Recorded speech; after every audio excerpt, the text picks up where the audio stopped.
Olá, pessoal. Bom dia, boa tarde, boa noite, Garibel. Boa noite. Bem, pessoal, nós vamos resolver aqui mais uma prova do PAS da UNB.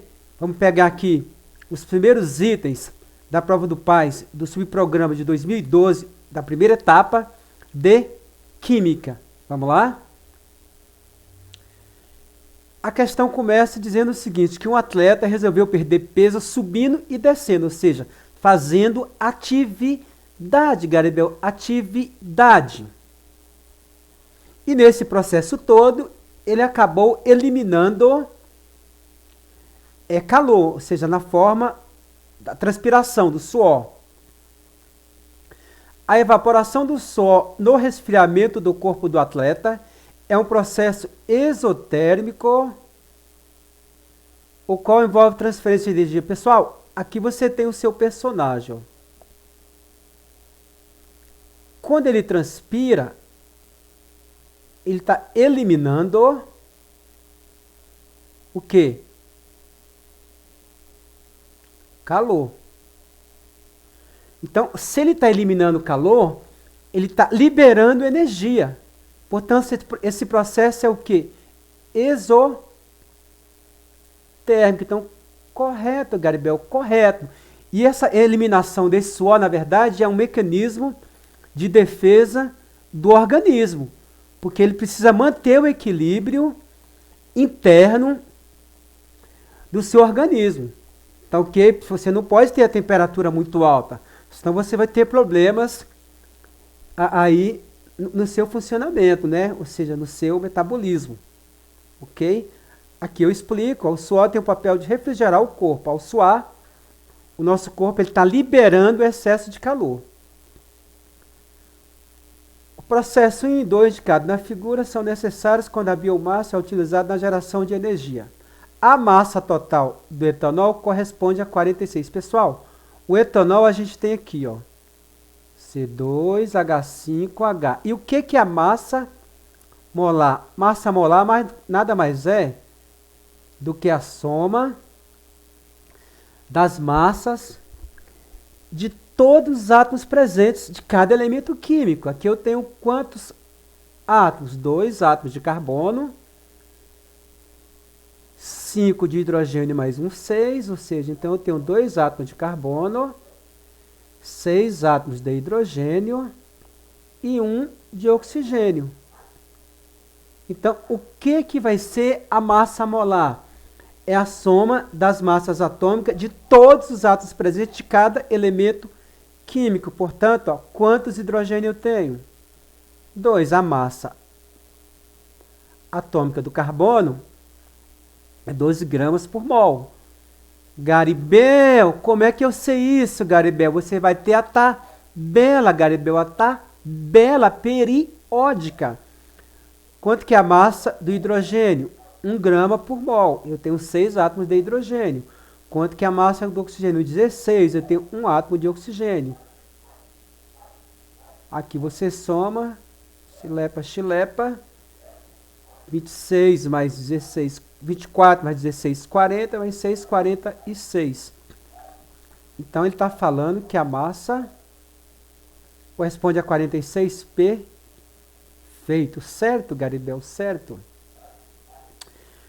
Pessoal, no caso de combustão completa do etanol, a seguinte equação está de acordo com a lei de conservação das massas.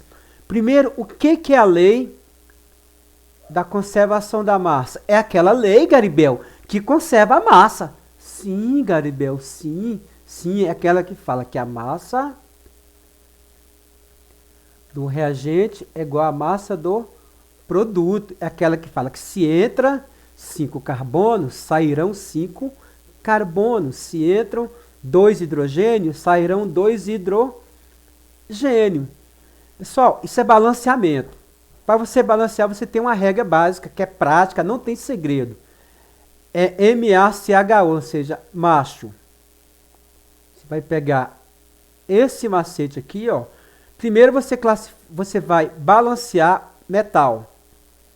Depois a metal. Que não seja nem o carbono, nem o hidrogênio, nem o oxigênio. Ou seja, qualquer ametal que não seja carbono, hidrogênio e oxigênio vem depois do metal. Então vamos aqui, ó. Quem que eu vou balancear primeiro aqui? O carbono, hidrogênio e oxigênio? O carbono. Quantos carbonos eu tenho entrando aqui? 2. Tem de sair quantos? 2. Perfeito. Depois vou para o hidrogênio. Hidrogênio eu tenho 5, 6. Aqui eu tenho quantos? 3 vezes 2, 6. Então eu tenho 6 hidrogênios aqui. E 6 aqui, ó. Acabou. Quem é o último agora? Sempre, sempre, sempre o oxigênio. Quantos oxigênio eu tenho aqui? 2, 3. Aqui eu tenho 4. 3 mais 1. 3 vezes 1, 3, ou seja, 4. Então aqui eu tenho 7 oxigênio. Eu tenho de ter 7 entrando. Aqui eu tenho 1. Aqui eu tenho 2, então, se eu multiplicar por 3, ó. 3 vezes 2, 6 mais 1, 7. Acabou. Então, a massa do reagente é igual à massa do produto, Garibel. Balanceamento. Primeiro metal, depois qualquer ametal que não seja carbono, hidrogênio e oxigênio. Só isso, Garibel? Sim, Garibel. Então, eu já aprendi. Com essa regra, você vai balancear qualquer equação. Pessoal, considere que a partir de determinada biomassa foram obtidas duas amostras. Uma pulverizada e outra em cavaco, ou seja, uma em pó e a outra em pedaços. Nessa situação, se ambas amostras forem submetidas à combustão, a reação mais rápida ocorrerá com a amostra em cavacos. Pessoal, a reação vai acontecer mais rápido aonde tiver maior superfície de contato. Então você tem maior superfície aonde? Nessa amostra na forma de pó ou ela em pedacinhos? Pó, né, Garibel? Em pó. Então a reação mais rápida ocorrerá com a amostra em cavacos? Não, ela pulverizada. Então, errado. Aí eu vou exemplificar aqui, ó. Aqui você tem a madeira pulverizada em pó. Aqui você tem ali pedacinhos em cavaco. É óbvio que nessa aqui, se você for queimar, a reação de combustão aqui é mais rápida. Ok? Só é possível obter água apropriada para uso doméstico ou agrícola por meio da dessalinização térmica. Ou seja, você vai tirar o sal, aumentando a temperatura da água ou congelamento da água. Na dessalinização térmica, a água salgada é vaporizada e depois ela é condensada. Nesse processo, o sal não é carregado na evaporação. É isso aqui, ó. Você tem água com sal. Você aumenta a temperatura, a água evapora e você depois condensa e retira a água. O processo de congelamento da água consiste basicamente na extração do sal mineral, porque só a água congela, o sal não. Os processos referidos no texto são interpretados a partir das propriedades da água. Quais propriedades que ele está usando aqui? Em cima, no primeiro item aqui, a ebulição, e aqui, com outra propriedade, a fusão.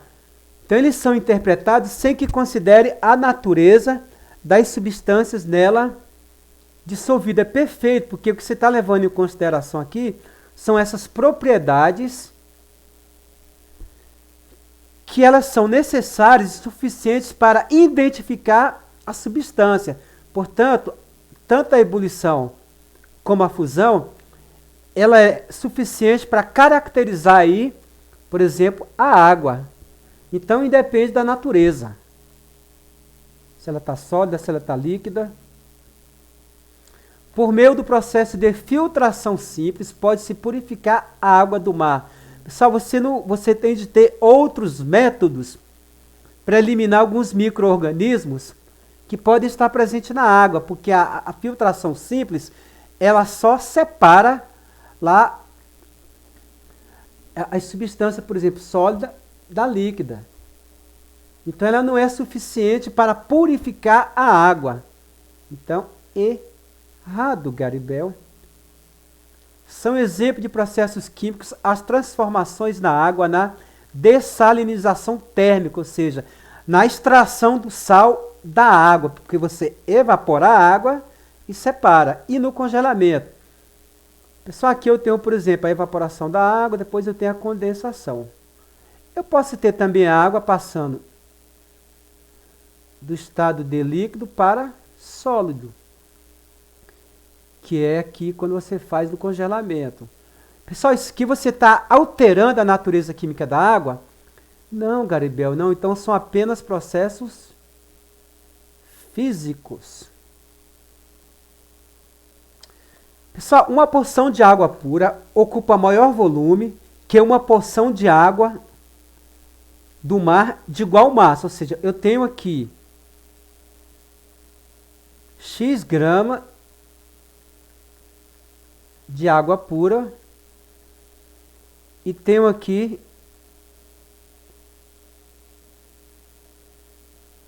X gramas de água do mar. Ele está falando que a porção de água pura ocupa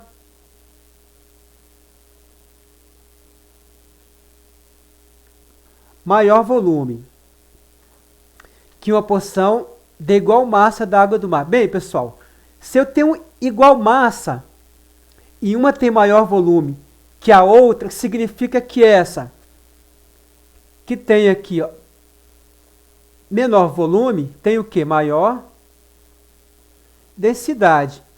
E a de maior volume, menor densidade.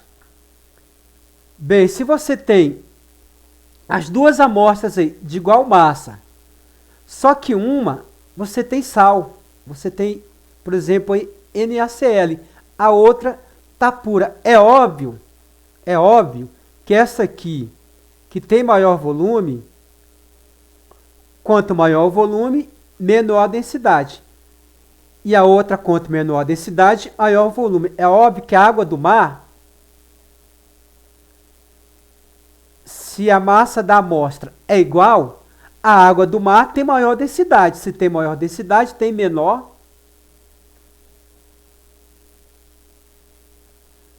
volume. Portanto, o item está correto, Garibel, correto. Bem, pessoal, a segunda etapa da prova a gente vai fazer na parte 2, tá bom? Espero que tenha gostado. Se inscreva no canal, tá bom? Dê uma likeada aí e vamos continuar esse trabalho te preparando para o Enem e para o PAS da UNB. Fiquem com Deus, se inscreva e compartilhe, Garibel.